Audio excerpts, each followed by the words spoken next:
Welcome to V2 news. ముందుగా headlines. Srikalahasti ఆలయంలో నేత్రపర్వంగా తిరుచి వాహన సేవ. జ్ఞాన ప్రసూనాంబిక అమ్మవారికి ప్రత్యేక పూజలు. శనివారం సందర్భంగా శ్రీకాళహస్తి ఆలయంలో శనీశ్వర స్వామివారి అభిషేక సేవలు. పెద్ద సంఖ్యలో పాల్గొన్న భక్తులు. శ్రీకాళహస్తి ఆలయంలో రేపటి నుంచి ప్రారంభం కానున్న కార్తీక మాసం ప్రత్యేక పూజలు. స్వామివారికి ధారపాత్ర ఏర్పాటు. తిరుపతిలోని మాజీ మంత్రి పెద్దిరెడ్డి నివాసం ఆవరణలో ఉద్రిక్తత. బుక్కమఠం భూముల ఆక్రమణ ఆరోపణల నేపథ్యంలో అధికారుల సర్వే. 5 ఏళ్లు అమరావతి పనులు ఆగిపోవడంపై ప్రధాని మోదీ బాధ్యత వహించాలి. సిపిఐ నేత నారాయణ.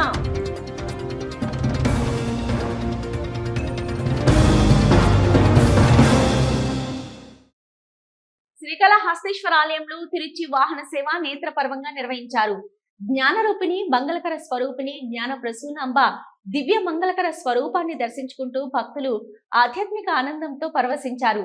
ప్రాకారోత్సవంలో అమ్మవారికి విశేష పూజలు జరిపారు.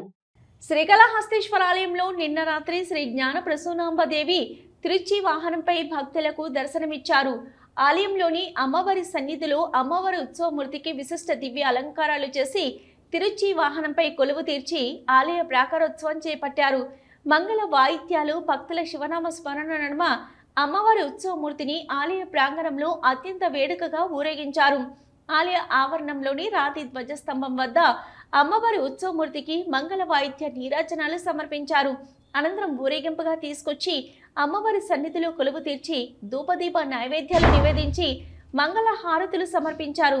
విశేష సంఖ్యలో భక్తులు దివ్య మంగళకర స్వరూపిణి జ్ఞాన ప్రసూనాంబిక దేవిని దర్శించుకుంటూ శివనామ స్మరణలు చేస్తూ ఆధ్యాత్మిక ఆనందంతో పరవశించి ప్రణమిల్లారు.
శ్రీకాళహస్తీశ్వర ఆలయంలోని శనివారం శనీశ్వర అభిషేకం శాస్త్రయుక్తంగా నిర్వహించారు. అధిక సంఖ్యలో భక్తులు శనీశ్వర అభిషేక సేవలో పాల్గొని శనీశ్వర స్వామి అనుగ్రహం కోసం ప్రార్థించి మొక్కులు చెల్లించారు. శ్రీకాళహస్తి ఆలయంలో శనివారం సందర్భంగా శనీశ్వర స్వామి అభిషేక సేవ వేదయుక్తంగా జరిపారు. ఆలయ అర్చకులు వేద పండితుల ఆధ్వర్యంలో కలశ స్థాపన పూజలు జరిపి మూల విరాట్కు వివిధ రకాల సుగంధ ద్రవ్యాలతో వేద మంత్రోచ్చరణ నడుమ అభిషేకాలు నిర్వహించి తైలంతో విశేష అభిషేకాలు జరిపారు. అనంతరం స్వామివారికి దివ్య అలంకారాలు చేసి ధూపదీప నైవేద్యాలు నివేదించి హారతులు సమర్పించారు. అధిక సంఖ్యలో భక్తులు శనీశ్వర స్వామికి సంప్రదాయ పద్ధతిలో ప్రదక్షిణాలు చేసి నిర్వహించి మొక్కులు చెల్లించుకున్నారు. ఈ కార్యక్రమంలో deputy EO NR Krishna Reddy, AEO Vidyasagar Reddy, temple inspector Hari Yadav, superintendent Nagabhushanam Yadav, ఆలయ అధికారులు తదితరులు పాల్గొన్నారు. కార్మికుల న్యాయ వారోత్సవాల్లో భాగంగా శ్రీకాళహస్తి పట్టణంలోని రామసేతు వంతెన వద్ద కార్మికులకు న్యాయ విజ్ఞాన సదస్సు జరిగింది.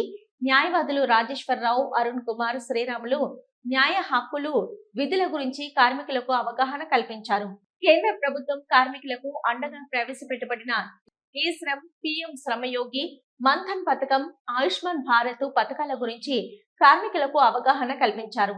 వాటిని నమోదు చేసుకుని లబ్ధి పొందవలసిందిగా కార్మికులను కోరారు.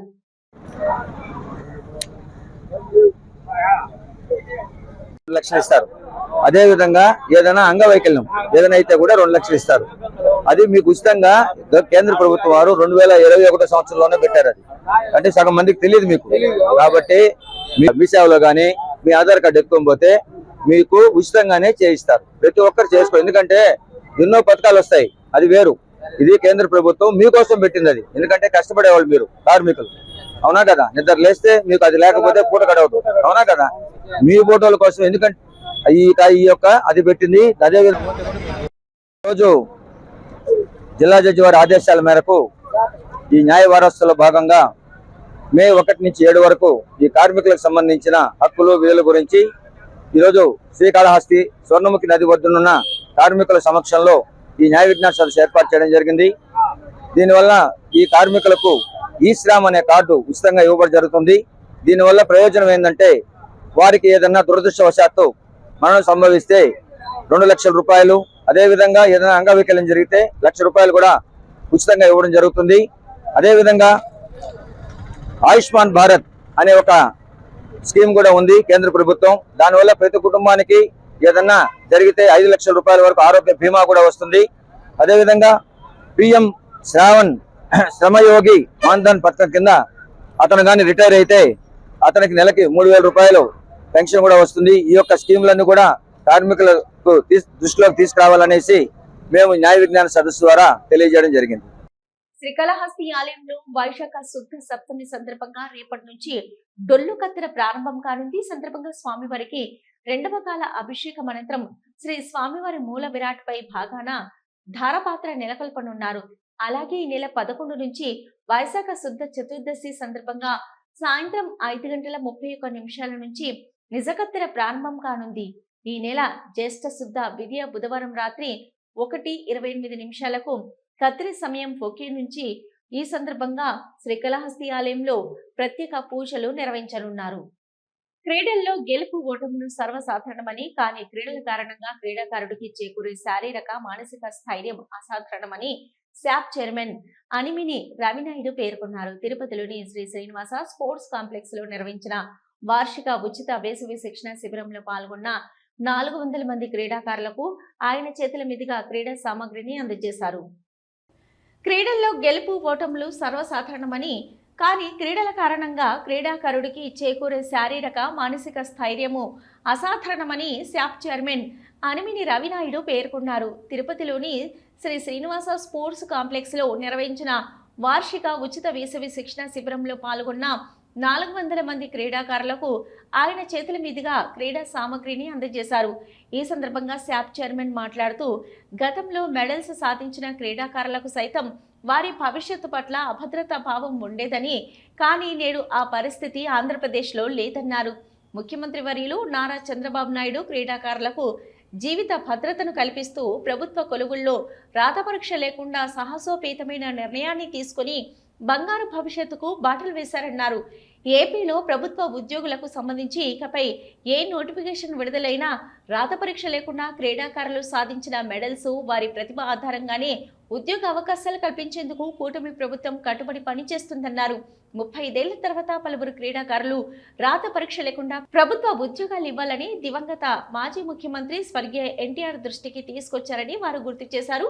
ఇదే విషయాన్ని ముఖ్యమంత్రి నారా చంద్రబాబు నాయుడు, విద్యాశాఖ మంత్రి నారా లోకేష్ దృష్టికి తీసుకెళ్లి 35 ఏళ్ల క్రీడాకారుల కలను 35 రోజుల్లోనే సాకారం చేశామన్నారు. రాష్ట్రానికి, దేశానికి గర్వకారణంగా నిలిచే క్రీడాకారునికి గౌరవం ఇవ్వాలనే ఉద్దేశంతో స్పోర్ట్స్ కోటా కింద 3% హారిజంటల్ రిజర్వేషన్ విధానాన్ని తీసుకొచ్చామన్నారు. స్పోర్ట్స్ కోటా కింద 3% హారిజంటల్ రిజర్వేషన్ అమలు చేయడం చారిత్రాత్మక నిర్ణయం అన్నారు.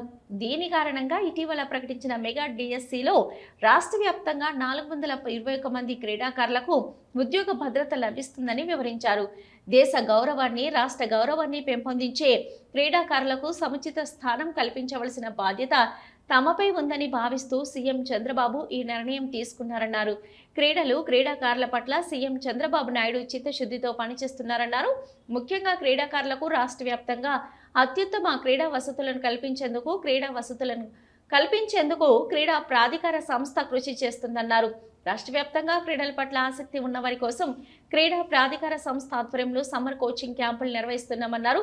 అలాగే శాప్ కల్పిస్తున్న క్రీడా సదుపాయాలను సద్వినియోగం చేసుకుని క్రీడాకారులు మరింత మెరుగ్గా రాణించి క్రీడల్లో అత్యున్నత శిఖరాలను అధిరోహించాలని సూచించారు. ఈ కార్యక్రమంలో తిరుపతి, చిత్తూరు జిల్లాల డిఎస్డిఓలు సయ్యద్ సాహెబు, బాలాజీ, టిఎన్ఎస్ఎఫ్, తిరుపతి జిల్లా అధ్యక్షులు కొట్టే హేమంత్ రాయల్, శాప్ కోచ్లు, డిఎస్ఏ సిబ్బంది పాల్గొన్నారు. అబ్నార్మల్ చేంజ్ ఉండేది. మీరు ఎలాంటి మానసిక స్థైర్యాలైనా, ఎలాంటి ఇబ్బందులైనా తట్టుకునే శక్తి సామర్థ్యం క్రీడాకారులకు మాత్రమే అది సాధ్యమవుతుంది. మీరందరూ కూడా ఆరోగ్యంగా ఉండాలన్నా, ఇప్పుడు మెడల్సే కాదు, మెడల్స్ సాధించడం ఒక వ్యక్తి అయితే మీరు ఆరోగ్యంగా ఉండడం ముఖ్యం. మీరు ఆరోగ్యంగా ఉండాలంటే క్రీడలో రాణించాలి. 5 ఏళ్లుగా అమరావతి పనులు ఆగిపోయినందుకు ప్రధాని బాధ్యత వహించాలని సిపిఐ జాతీయ కార్యదర్శి నారాయణ అన్నారు. దేశంలో కొత్త రాజధాని నిర్మాణంకు కేంద్రం నిధులు ఇవ్వాలి, అది ఇవ్వకుండా అప్పు ఇప్పించడం ఎంతవరకు సమంజసమని తిరుపతిలో ప్రశ్నించారు. అమరావతిలో ప్రధాని ప్రసంగంపై సిపిఐ జాతీయ కార్యదర్శి నారాయణ అసంతృప్తి వ్యక్తం చేశారు. తిరుపతిలో ఏర్పాటు చేసిన మీడియా సమావేశంలో ఆయన మాట్లాడుతూ ప్రధాని మాటల్లో విశ్వసనీయత లేదన్నారు. రాష్ట్ర అభివృద్ధికి ప్రత్యేక హోదా ఇవ్వకుండా ఆ మాట ప్రస్తావనే లేదన్నారు. విశాఖపట్నం స్టీల్ ప్లాంట్ ప్రైవేటు పరం చేసేది లేదని చెప్పలేదన్నారు. కేంద్ర ప్రభుత్వం కులగణన చేయడాన్ని సిపిఐ స్వాగతిస్తుందన్నారు. నిర్దిష్ట కాలమానం ప్రకారం పూర్తి చేయాలన్నారు. 2029 కల్లా పూర్తి చేసి చట్టసభల్లో పెట్టి బీసీ రిజర్వేషన్ అమలు చేయాలన్నారు. దేశం విడిచి విదేశాలకు వెళ్లిన 28 మంది ఆర్థిక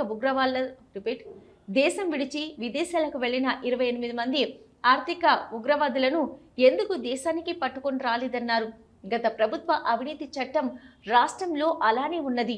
అందుకే నాయకులను ఎవరిని పూర్తి స్థాయిలో అరెస్టు చేయలేకపోయారన్నారు. ఏం పీక్కుంటారో పీక్కోండి అంటూ మాజీ మంత్రి పెద్దిరెడ్డి సవాల్ చేస్తున్నారని, ఇలాంటి వాటిపై ప్రజల్లో విశ్వాసం కలిగేలా చంద్రబాబు చర్యలు చేపట్టాలన్నారు. రాష్ట్రంలో కోడికత్తి, వివేకానంద హత్య కేసులు అలానే ఉన్నాయని వాటిని నిగ్గు తేల్చాలన్నారు. ఆ విధంగా మట్టి కొట్టుకుపోతుంటే అడగాల్సిన బాధ్యత ఎవరికైనా ఉంటుంది. మేము కూడా ఎక్కడ పోయి పార్టీ ఆఫీస్ ఫౌండేషన్ వేస్తే నెక్స్ట్ ఇప్పుడు అడుగుతాం ఏమైందని. అడగలే, పోనీ అడగలేదు. నేను వచ్చి ఉపన్యాసం ఇచ్చారు.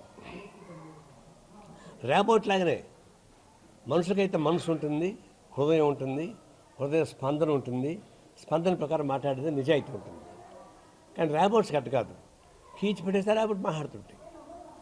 అట్లా చంద్రబాబు నాయుడు, మోడీ ఇద్దరు రాబోట్ లాగానే బిహేవ్ చేశారు తప్పితే ఒక హ్యూమన్ స్పందన కలిగినటువంటి రాజకీయ నాయకుడిగా నాకు కనపడలా. ఎందుకు కనపడిందంటే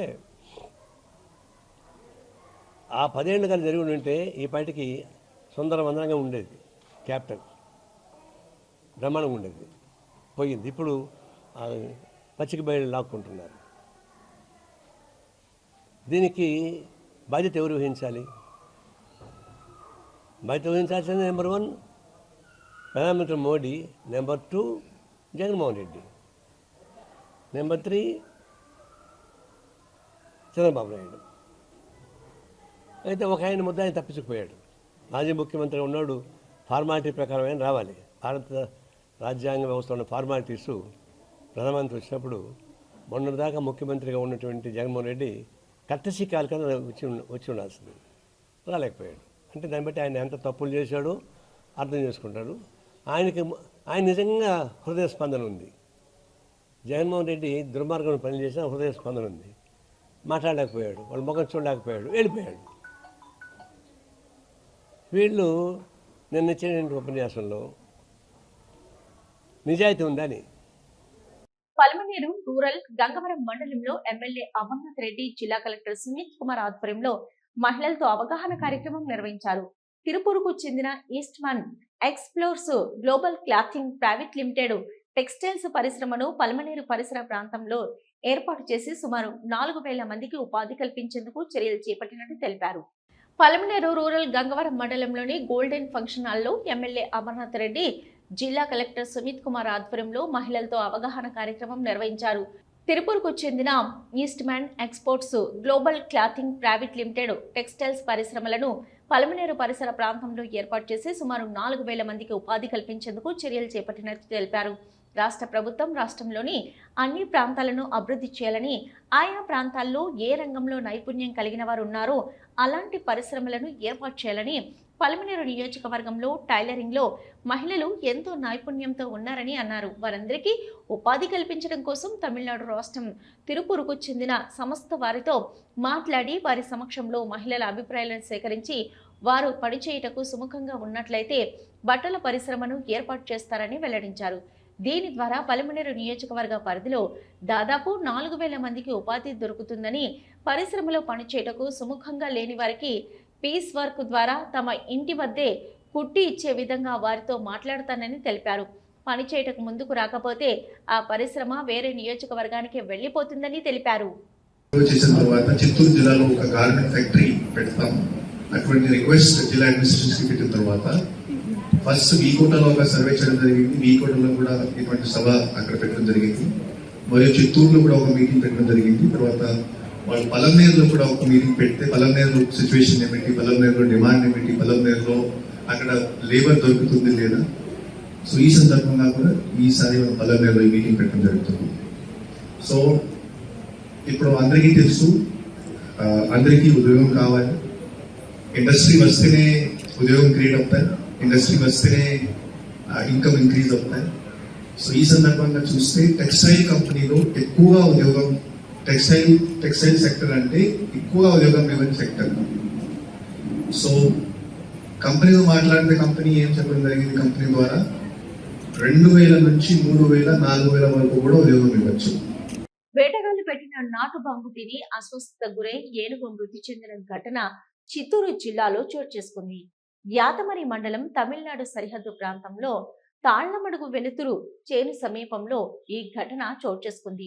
వేటగాళ్లు పెట్టిన బాంబులు కొరికివేయడంతో గుంపులో ఉన్న ఏనుగు నెల రోజుల క్రితం గాయాల పాలైంది. నెల రోజులుగా ఆహారం తీసుకోకపోవడంతో అనారోగ్యంతో బాధపడుతూ బంగారుపాల్యం మండలం ముగిలి సమీపంలోని గౌనివారి చెరువు వద్ద ఏనుగు మృతి చెందింది. స్థానికులు ఇచ్చిన సమాచారం మేరకు అక్కడికి చేరుకున్న వైద్య సిబ్బంది, పోలీసులు విచారణ చేపట్టారు.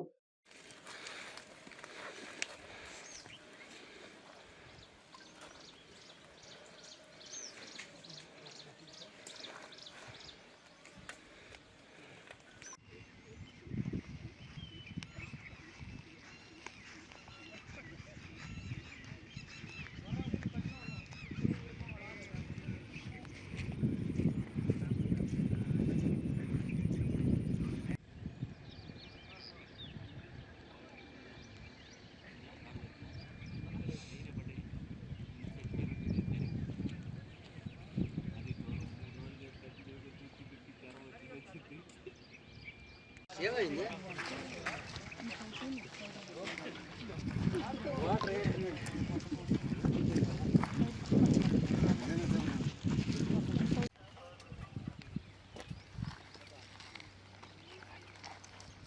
ఎంత లోతు సార్ ఇది?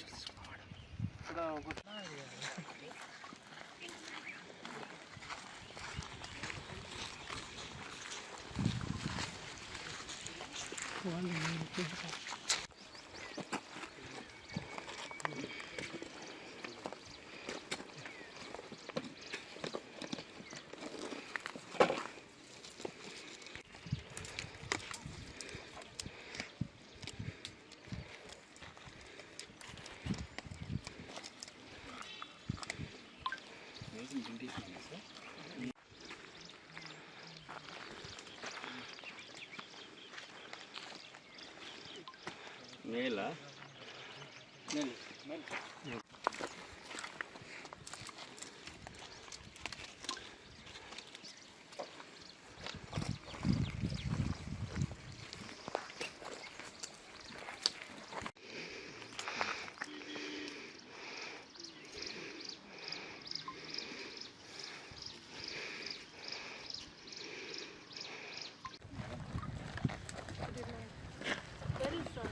Yeah,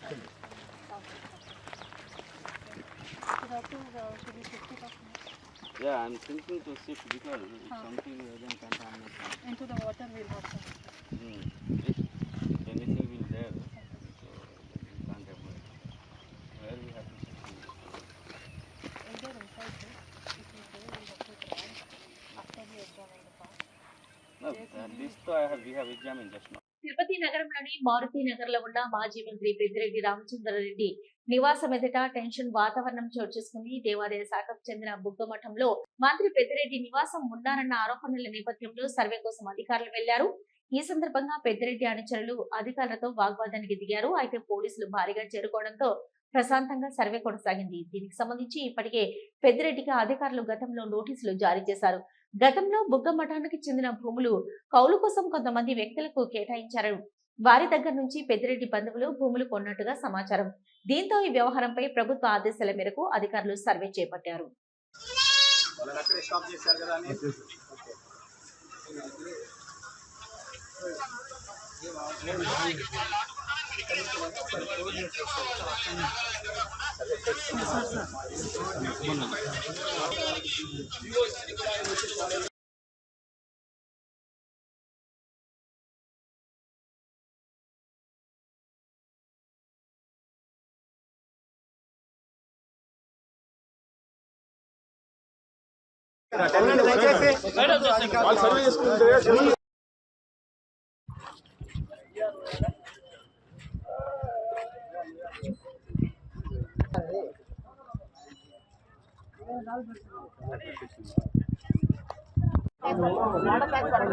మీ గవర్నమెంట్ వాళ్ళే, మన గవర్నమెంట్ వాళ్ళే, ఏపీ గవర్నమెంటే వచ్చి మాకు రోడ్లు వేసింది, కాలువలు వేసింది, అటు సైడ్ రోడ్లు వేసింది, కరెంట్ ఇచ్చింది.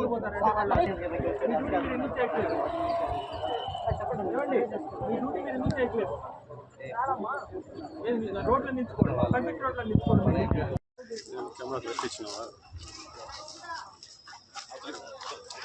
బాబు అటు సైడ్ సార్ నాకు సార్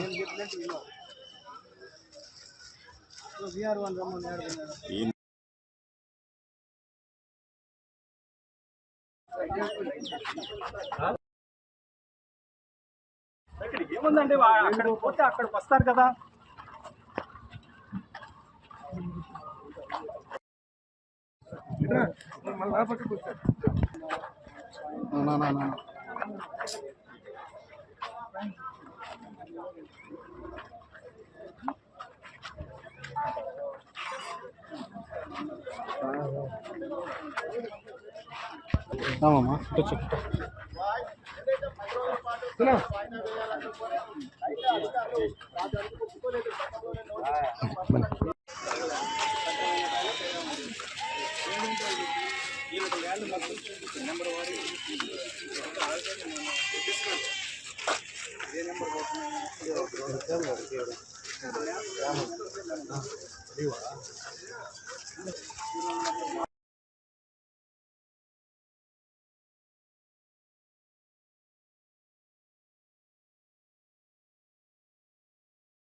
అయితే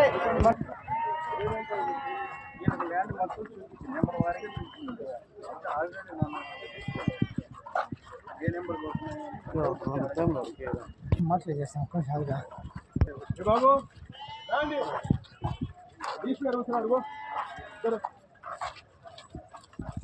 ఓకే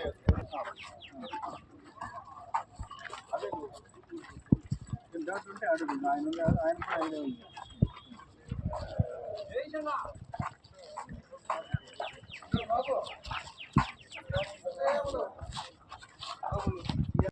సీఎం చంద్రబాబు సొంత నియోజకవర్గం కుప్పంలో టీడీపీ లెక్కలు సరిచేసింది.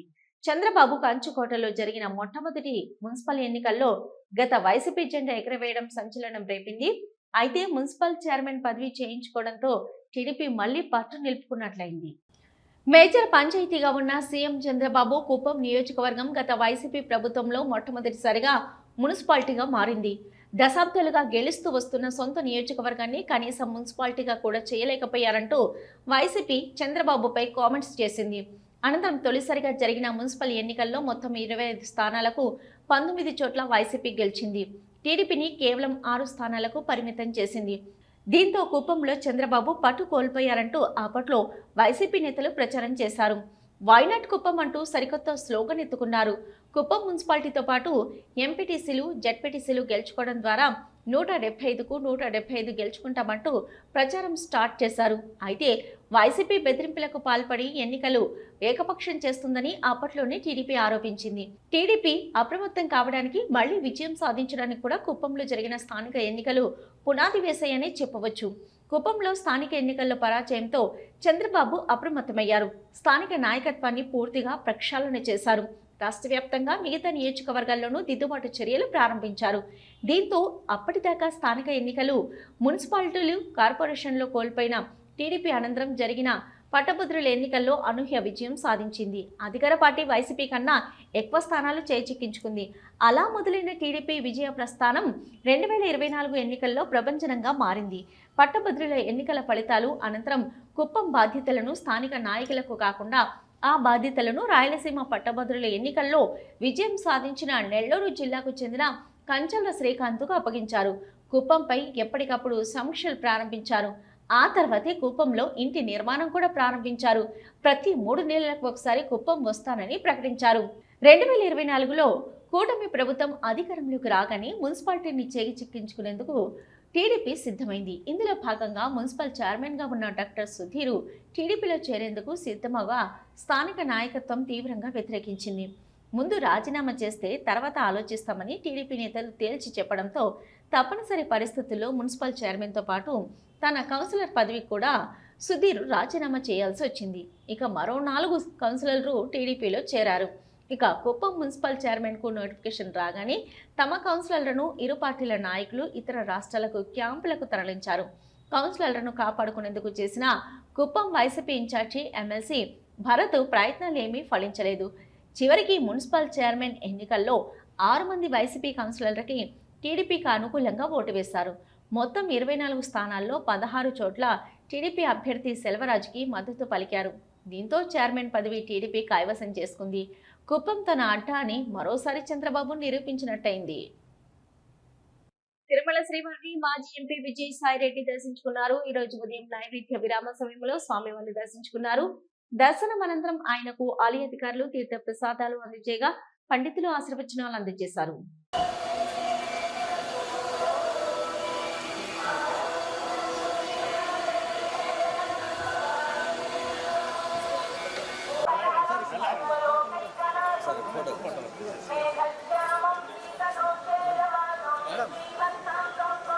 తిరుమల శ్రీవారిని ప్రముఖ సింగర్ ఉషా దర్శించుకున్నారు. ఈ రోజు ఉదయం నైవేద్య విరామ సమయంలో కుటుంబ సమేతంగా స్వామివారిని దర్శించుకున్నారు. దర్శనం అనంతరం ఆలయంలోని రంగనాయకుల మండపంలో అధికారులు తీర్థ ప్రసాదాలు అందజేశారు. పండితులు ఆశీర్వచనాలు అందజేశారు.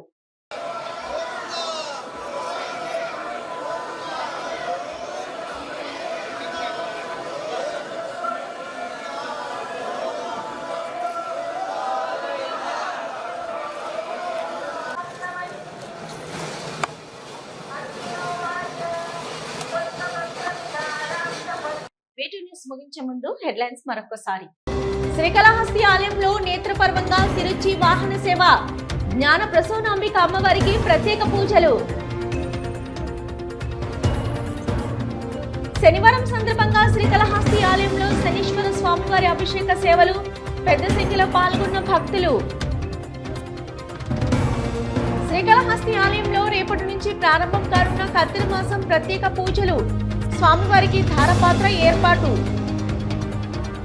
తిరుపతిలోని మాజీ మంత్రి పెద్దిరెడ్డి నివాసం ఆవరణలో ఉద్రిక్తత, బుక్కమఠం భూముల ఆక్రమణ ఆరోపణల నేపథ్యంలో అధికారుల సర్వే. 5 ఏళ్లు అమరావతి పనులు ఆగిపోవడంపై ప్రధాని మోదీ బాధ్యత వహించాలి, సిపిఐ నేత నారాయణ.